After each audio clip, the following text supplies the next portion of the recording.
मुंबईसाठी आजचा दिवस महत्त्वाचा आहे कारण मुंबईच्या महापौर पदाची आज निवड होते। शिवसेनेचे विश्वनाथ महाडेश्वर यांची नियुक्ती महापौरपदी जवळपास निश्चित झालेली आहे आणि मुंबई महानगरपालिकेत आवाजी मतदान पूर्ण झाले। लवकरच शिवसेनेचे विश्वनाथ महाडेश्वर यांची औपचारिक निवड जाहीर केली जाईल। मनश्री पाठक आपल्या सोबत आहेत। मनश्री, काय घडतं आहे महापालिकेत?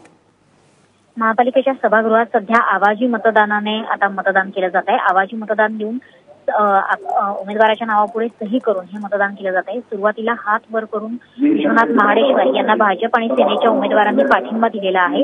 सरळ आहे की भाजपने शिवसेनेला पाठिंबा महापौर उमेदवारासाठी तरी दिलेला आहे। त्याच्यामुळे विश्वनाथ महाडेश्वर यांची महापौरपदी निवड आता जवळजवळ निश्चित झालेली आहे। फक्त औपचारिकता हीच बाकी आहे की आवाजी मतदानानंतर ही अधिकृतरित्या घोषणा केली जाईल आणि विश्वनाथ महाडेश्वर यांना महापौरपदी बसवलं जाईल। धन्यवाद।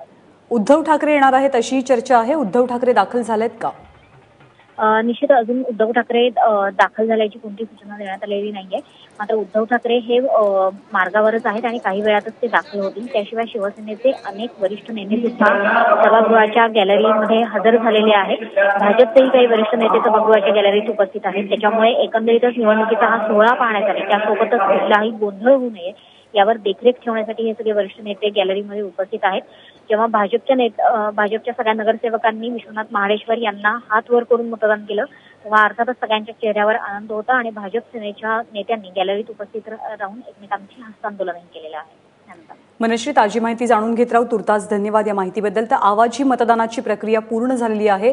शिवसेनेचे संख्याबळ जास्त आहे, अधिक आहे सभागृहामध्ये, त्यामुळे विश्वनाथ महाडेश्वर यांच्या नावाची औपचारिक घोषणा होणंच आता बाकी आहे।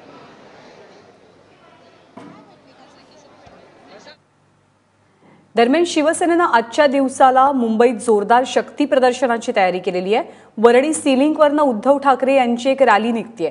ही रॅली मुंबई महानगरपालिकेत पोहोचल्यावर उद्धव ठाकरे मुंबईकरांचे आभार मानतील आणि त्यानंतर हुतात्मा स्मारकावर जाऊन हुतात्म्यांना अभिवादन करतील।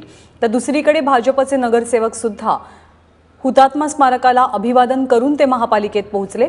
दरम्यान त्याचवेळी विश्वनाथ महाडेश्वर यांच्या पालिका घराचा वाद बाहेर आल्यामुळे त्यांच्या अडचणी वाढण्याची शक्यता आहे। या प्रकरणी कोर्टाचा निकाल महाडेश्वर यांच्या विरोधात गेला तर त्यांचं महापौर पद निश्चितच धोक्यात येण्याची शक्यता वर्तवली जाते।